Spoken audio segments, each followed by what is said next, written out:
Friends of the British Overseas Territories, Philip Smith.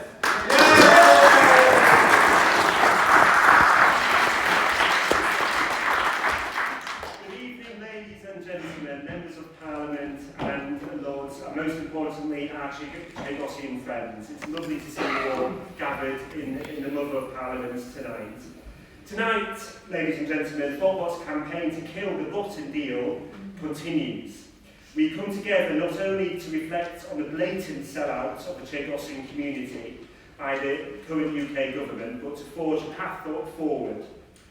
One that ensures the voices of Chagosians are heard, your rights respected, and your future secured. I am delighted to see so many Chagosians from different groups here this evening, and a diverse array of politicians. We look forward to hearing from both Chagosian representatives and parliamentarians this evening. We also want this event to allow parliamentarians to hear the wishes, demands and aspirations of the Chagosian community. And we want our friends in Parliament to update the Chagosian community, if they will be kind enough to do so, on their own efforts to kill this deal and provide a path forward for them, which includes respecting the right to self-determination. My thanks go to Andrew, my good friend Andrew Rosendale, MP, and his team for sponsoring tonight. Me and Andrew have known each other for a very long time, and from day one, Andrew has always been a huge supporter and advocate to fight for the Chagosian right to self-determination. Because, ladies and gentlemen, if the right is afforded to Gibraltar, it's afforded to the Falkland Islands, it is also afforded to the Chagosian community, and that must be respected. So yes!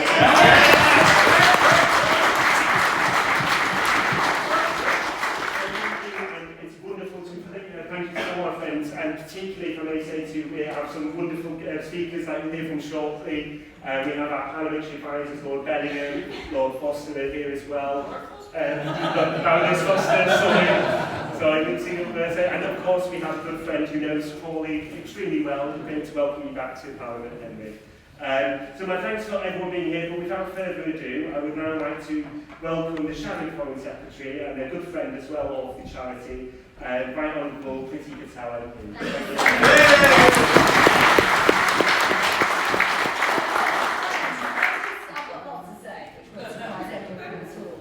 I've just got to begin my remarks by saying thank you to all of you, everyone in this room in particular, not just my parliamentary colleagues, but actually if I can just pay special tribute to Henry Smith, because I visited Crawley. I visited Crawley a few times when Henry was the MP, by the way, so this isn't a new thing.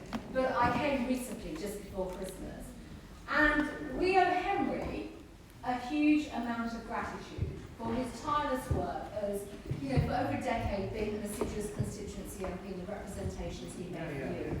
I say this because I was once Home Secretary, and Henry came to me when there was a particular piece of legislation going through Parliament. I had a lot of legislation, basically, mainly to keep our country safe, but also to change some of our immigration rules and laws and all the rest of it.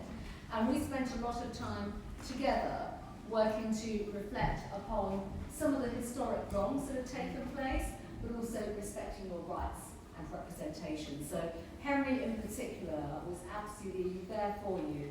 And with that, I just want to thank Andrew Rosendale as well, because Andrew also lobbied me, by the way, when I was Home Secretary. And that's a good thing, because we need to hear from our colleagues.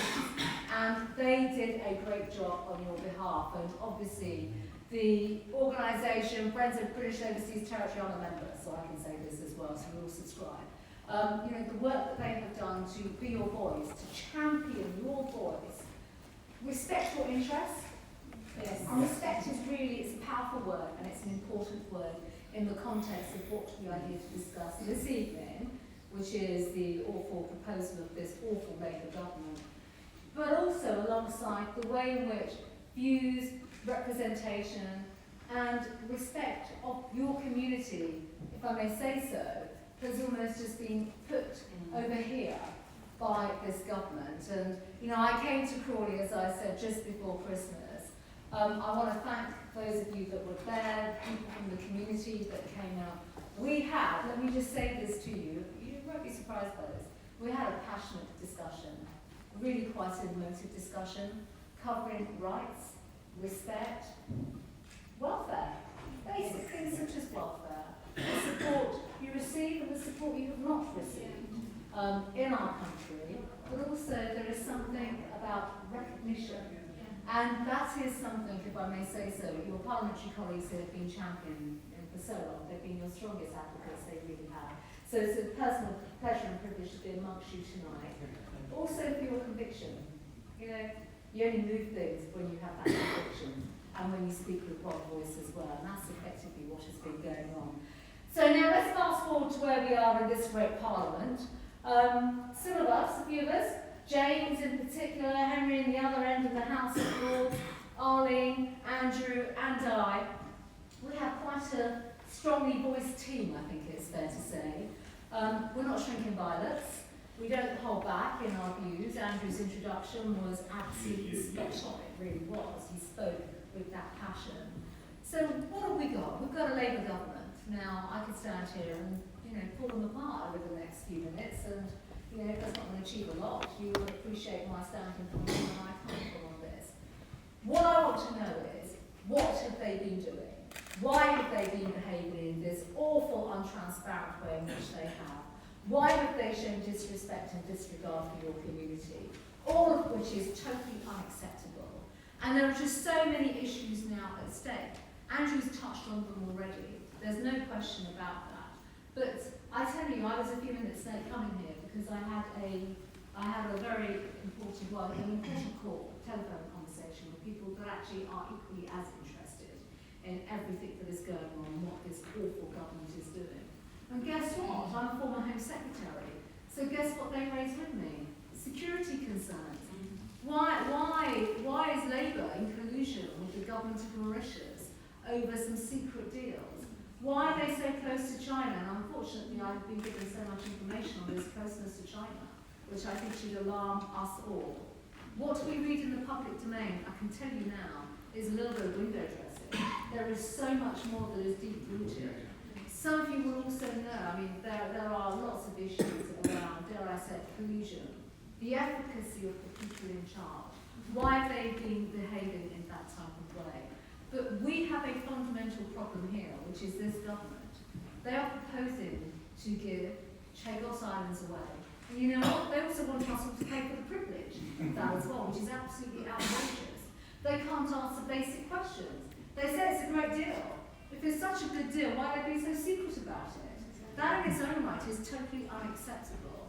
And as for the way you, the community, have been subject to Zoom calls, without the courtesy of even having face-to-face meetings or direct engagement to listen to you, your concerns are valid. What about your hopes and aspirations for your future, the future of the community as well?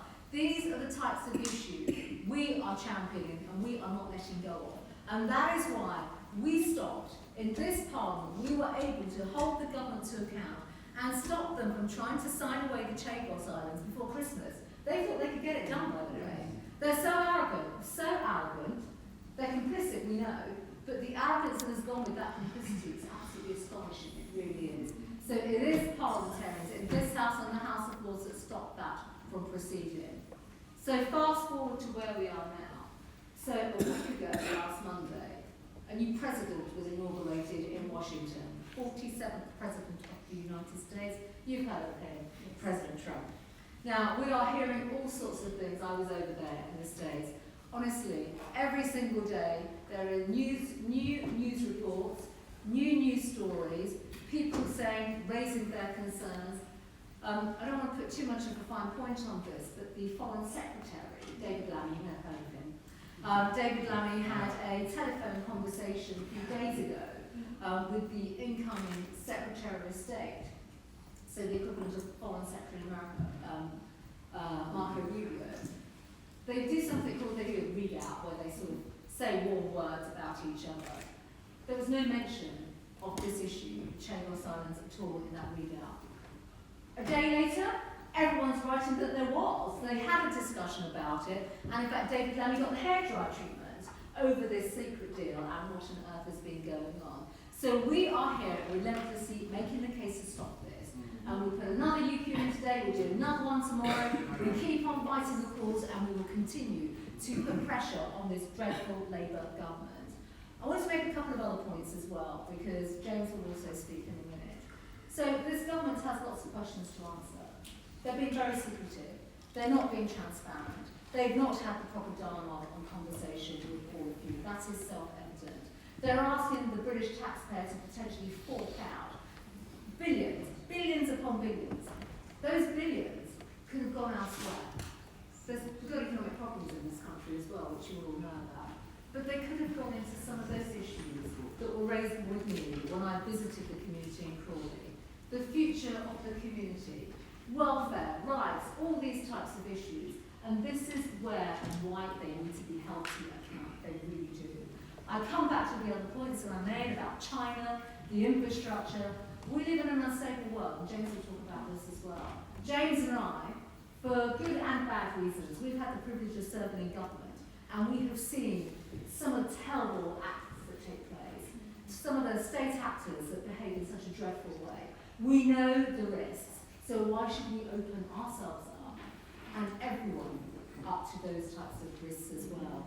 So it's just to conclude, as I said, I could go on about this dreadful government, but we know how bad they are. We absolutely know how bad they are. These are not diplomatic people that have the interests of the community at heart. I think that speaks for itself. It really does. We have to stand up for you. We'll continue to do that. We'll continue to be your advocates, your support, your champions. And I can tell you now, it is our intention and imperative to continue to stop this rotten deal and continue to stand up for you, the community, and keep the Chagos Islands British and firmly.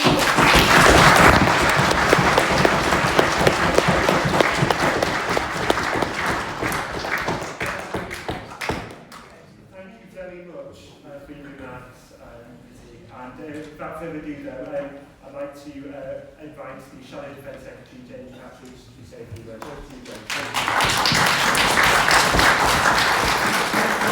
Thank you, already some absolutely brilliant speeches from Priti, from Andrew, and I echo everything they've said, and from Philip. And it's brilliant to see all of you.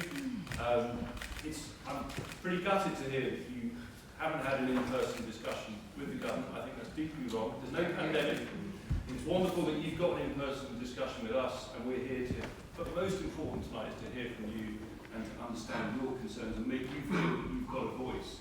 Obviously, as Shadow Defence Secretary, there is a big concern here, which is that unfortunately, whether however we look at it, the world is not as safe a place as we'd like it to be at the moment. We have to accept that. I wear the badge of Britain Ukraine every day because of what's happening over there, but across the world there's instability.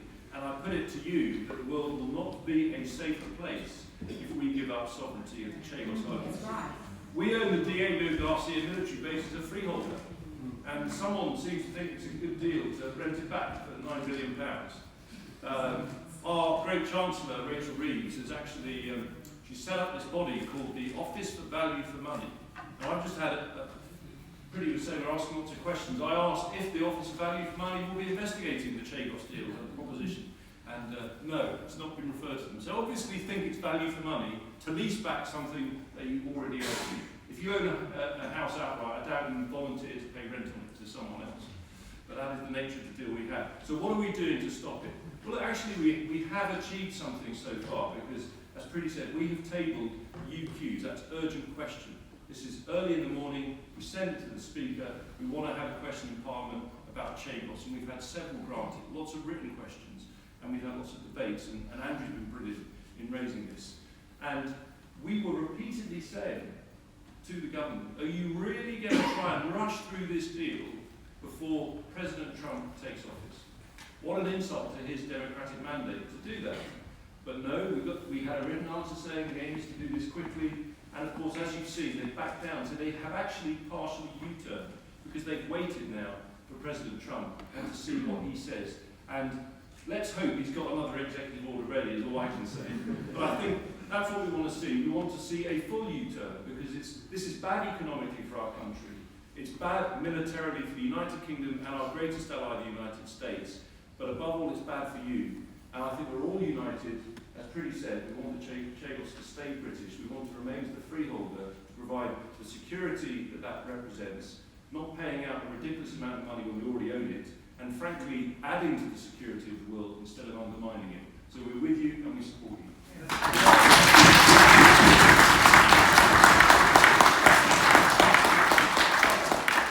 Thank you very much, James.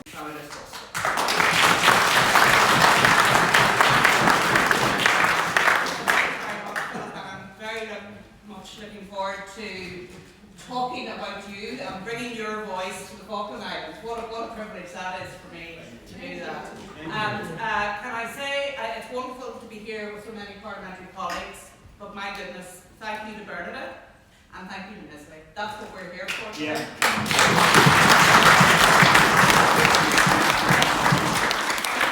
I really felt that some of the things that you talked about were so important. So I want to talk about a couple of mistruths that have grown up over this whole terrible affair. I mean, I remember hearing that a deal had been done.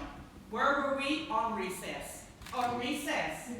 So not only was there no engagement with the Chagosian people, we were in recess.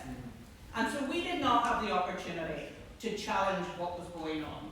But it was challenged immediately we were back, and you're absolutely right, there's been a number of urgent questions, there's been a number of debates, a number of questions. My House of Lords colleague and I, Henry Bellingham, have been there talking about self-determination, challenging the fact that apparently it doesn't apply in this case.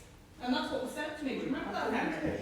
And I asked why does it not apply in this case? Well, and this is the very dangerous precedent. Apparently, if you forcibly remove somebody from their homes and then 50 years later decide to give their home away, you're not going to get self-determination. I think that's a very dangerous precedent. It's a very dangerous precedent. And it's something that we really need to keep an eye on, because if it can happen to you, why can it not happen to somebody else? Yeah. And I feel very strongly about that because, of course, under the Belfast Agreement in Northern Ireland, we have the power of self-determination as to whether we want to stay within the United Kingdom or leave the United Kingdom. And therefore, and it will continue forever today, because we know the best place for us all is in the United Kingdom. But I just feel very strongly about this self-determination point, I have to say. And it was good to hear your views on that as well. And of course we're told the reason why this deal had to be done was because there was a court judgment. There was a court judgment. And that's the reason why this deal had to be done. And of course we all know that that court judgment is a non-binding court judgment. So that's something that doesn't get talked about a lot either. The other thing we've been told when we challenge, Henry and I and others in the House of Lords, about engagement, and indeed I raised this issue I think just 2 weeks ago, why there had been so little engagement. Oh, there has been engagement. There has been engagement with the Chagosian community. And then I hear it's 2 Zoom calls. That is quite disgraceful. If you want to have an agreement, you engage with the community to whom it's going to have the most impact. And this government has failed to do that. And I think that is really shameful. And I have to say, when I listened to Peter and your MP talking about the Foreign Office, I smiled to myself and said, yes, that's absolutely right. The Foreign Office have been on a trajectory with this deal. And I have to say, they tried it with the Conservative government. And again, we're told the Conservative government started this, but the Conservative government did not finish that. And why did they not finish the deal? It's one thing being in negotiations, it's quite another to conclude a deal that hands away sovereignty and actually pays for it at the same time. So, if you listen to the fact of why did it not actually happen, the concerns were very much there about security. So that's something that continues, and we all hope that the 47th President, President Trump in the United States of America, will look at that very closely, and his Secretary of State, and will conclude that that is not the right way to go forward. So, I know there are other issues, and indeed, when we had our first get-together, Philip, in that pub in North London, and we all pushed into that little room, somebody came to me and said they were very concerned about the environmental issues on the Chagos Islands and what would happen if Mauritius took over. But I want to end by saying this. Bernadette said, I am not Mauritian. I have never been Mauritian. That is the point. That is the point. Thank you.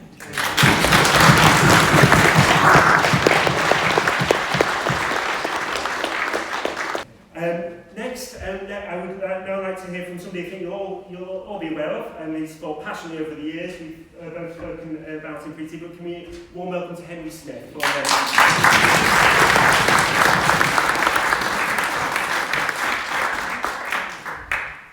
Grabbing some water, I have a cough.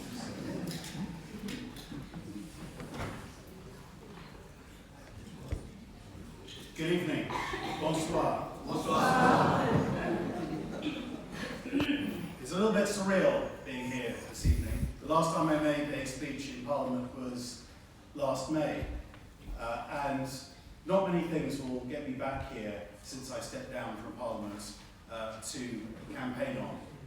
But the Chagosian cause is one that I will campaign on until either the day I die or the day we achieve victory and your rights.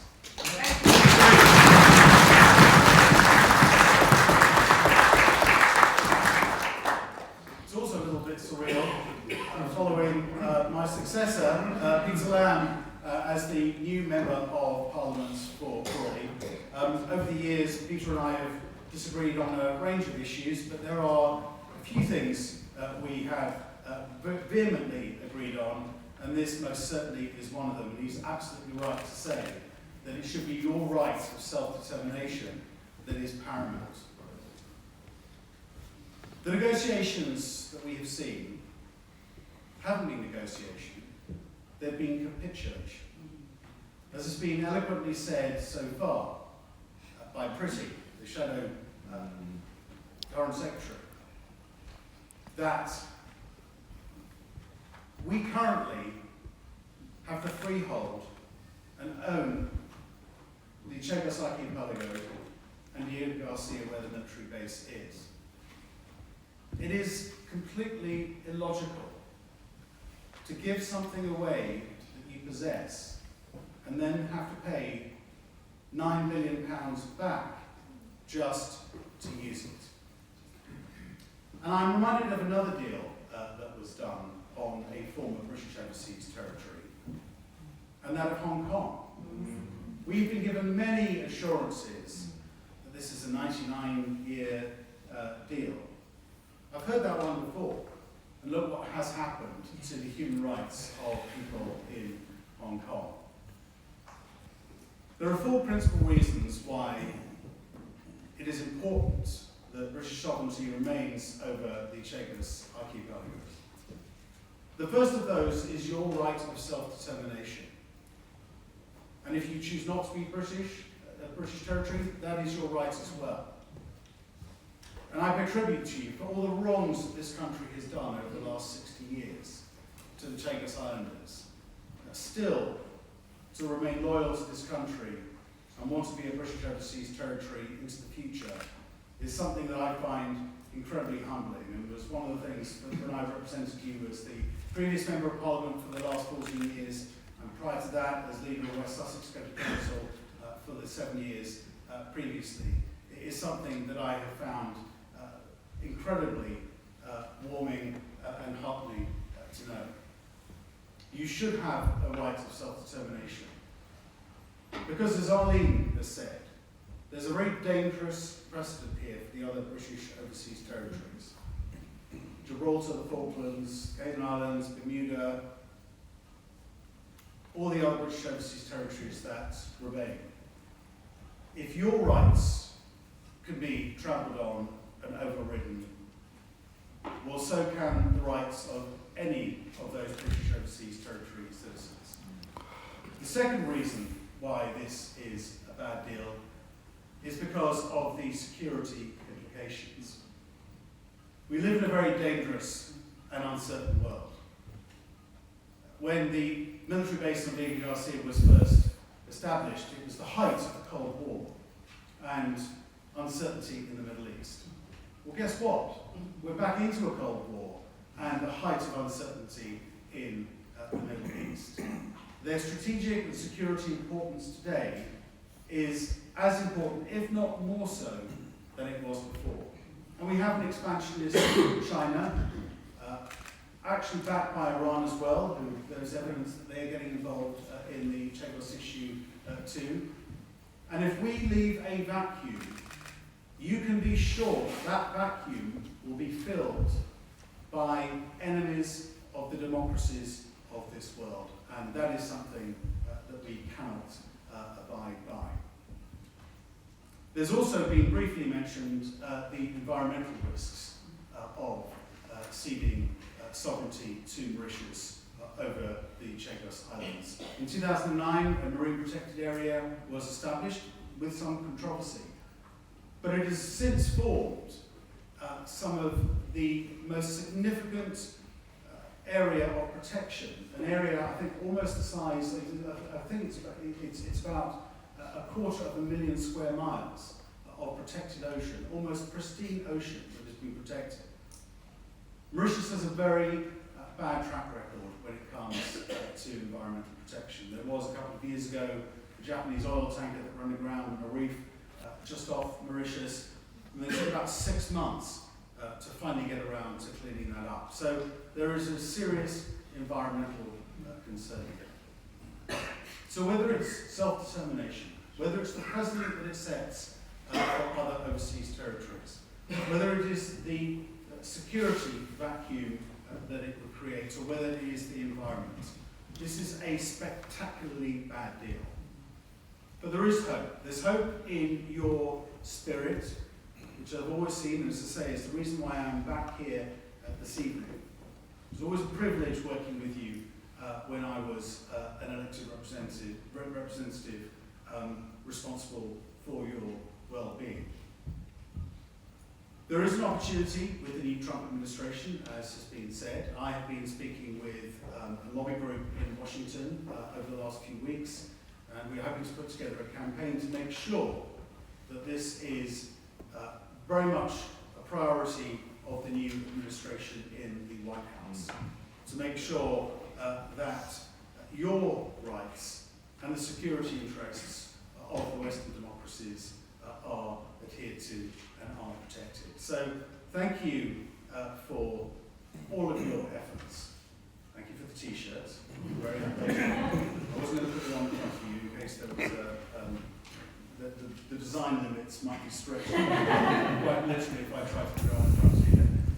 But keep on fighting, and know that parliamentarians here and those of us who are previous parliamentarians will continue to campaign on your behalf until, as I said at the beginning, we have victory over your self-determination and the security of the British Indian Ocean Territory. Thank you.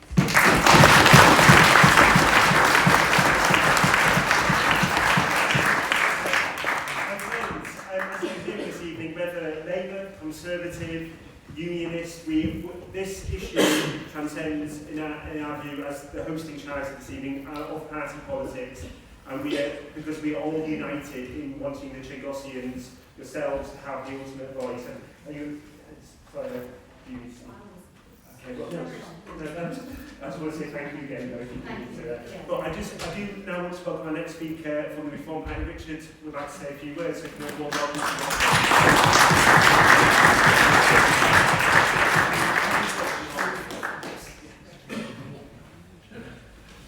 I won't be upset with the Conservatives are leaving. Good evening, and thank you very much for the generous ability for me to speak just for a few moments. Most of you won't know who I am. I'm Richard Tice. I'm Deputy Leader of Reform UK. We've got 5 members of Parliament here after this general election, led of course by Nigel Farage. I have to say, it's not often I am moved to tears, but I was this evening when Bernadette spoke and when Misley spoke, because when you hear people talk about the sovereignty of their own nation, there is actually nothing more that goes to one's heart than one's own nation, one's own land, one's own people.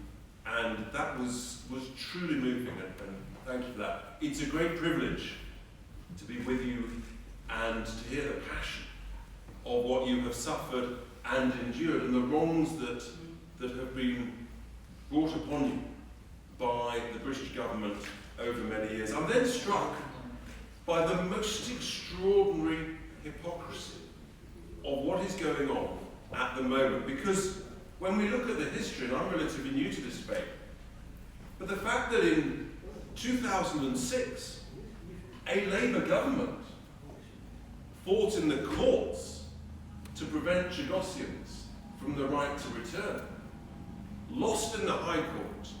A Labour government then took it to the Court of Appeal, lost in the Court of Appeal, and then took it to the Law Lords, where, well, I couldn't possibly do it, but the Law Lords, the Law Lords ruled in favour of a Labour government that was determined to hang on to the Chagos Islands. Here we are 15 years later, and a Labour government that overruled the courts of the United Kingdom now wants to listen to the unofficial advice of an international court that some people may or may not recognise. It's completely illogical. It's unbelievably hypocritical. And it begs you to think, what on earth is going on and has gone on? It's inexplicable. Why is a Labour government listening to unofficial advice from an overseas court, having ignored the advice of our own domestic courts some years ago? You have to think something odd is going on. And I'm a very suspicious person with regard to this deal. And I was deeply struck, I think it was Bernadette who said, the duty of the British government on behalf of the British people is to the Chagosians. It's not to the Mauritians, who've never owned the Chagos Islands. Again, how can anybody think otherwise? And I'm then finally just drawn to, I'm a real estate guy. You know, my background is property. I'm new to this strange place. Still trying to find my way, which is part of the reason I was there. Anyway, and as a property guy, you know, I think about freeholds and buying and selling property. That's I've done for 30 years.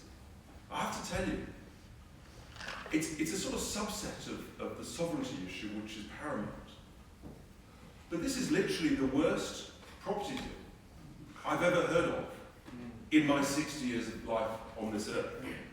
The idea that a British government thinks that it owns the freehold of these islands and then says, well, if we're going to give them to someone else, well, that's a valuable asset. So why aren't the Mauritians paying the Chagosians? Why aren't the Mauritians paying the British government? But no, the bright sparks in this Labour government think that we should pay billions of pounds that we don't have, by the way, to the Mauritians, who are in hock to the Chinese. The whole thing is completely inexplicable. It's utterly appalling. It's reprehensible. And I think you probably know that my good friend Nigel Farage and many others that we've heard of have been making serious representations to the incoming President Trump administration, and I think that we can be cautiously optimistic that those representations will win the day. But we must not be complacent. This new administration has got a lot on its plate, and so we've just got to keep making those representations. I know that Henry is, and Peter and others. And this is it's not a party political thing. It's about sovereignty, it's about what's right, it's about what's wrong. Yeah. And you can rest assured that Nigel and all of us from our party, along with all these others, will continue to battle and to fight on your cause. Thank you very much.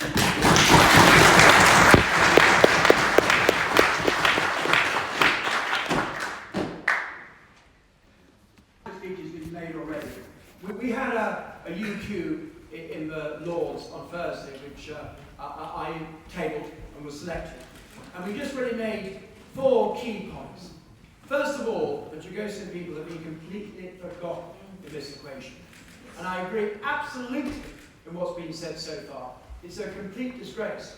And when I was the Foreign Office Minister, I remember raising this consistently, raising the point that the Chagos people were betrayed by the previous Labour government, and that we had to always make sure their views were considered in the future. And this time, as has been pointed out by a number of speakers, those views have been absolutely ignored. But the second point, which is absolutely crucial, is that when Mauritius became independent, they were paid extra money to waive, forego the future rights to the Chagos Islands, to the British Indonesian territory. They waived those rights, so they have no moral right, and certainly no legal right. And furthermore, and bear this in mind, if a country doesn't contest a case in the International Court of Justice, then it's purely advisory. So this case is totally advisory, and we're entitled to ignore it, as the French would have done, as the Americans would have done, as the Dutch would have done. And the other point which I think is crucial, which in fact has been raised already, in 1897, the then British government could have got a lease in perpetuity for the new territories and in Hong Kong. They had outright sovereignty over Hong Kong and Kowloon, but at the time they thought, well, 99 years is a long time, and everything will be all right on the night when the time comes. The Foreign Office love to put things into a particular outlook, saying, job done. And that's what they're trying to do this time. They want to pass it on to another generation. And it is weak, and it must be stopped, because there is absolutely no reason why Britain has to give up sovereignty. So I'll just say that there's a huge amount of support for you across party, in both houses. Tremendous to have Henry here, Henry Smith, who's done a fantastic job. And I won't name all those brave Chagosans who've spoken this evening, because you have spoken from the heart. And really, this is about people, it's about families, it's about individuals. It's not about politicians, it's about your future. And we're going to go on fighting for you. Thank you.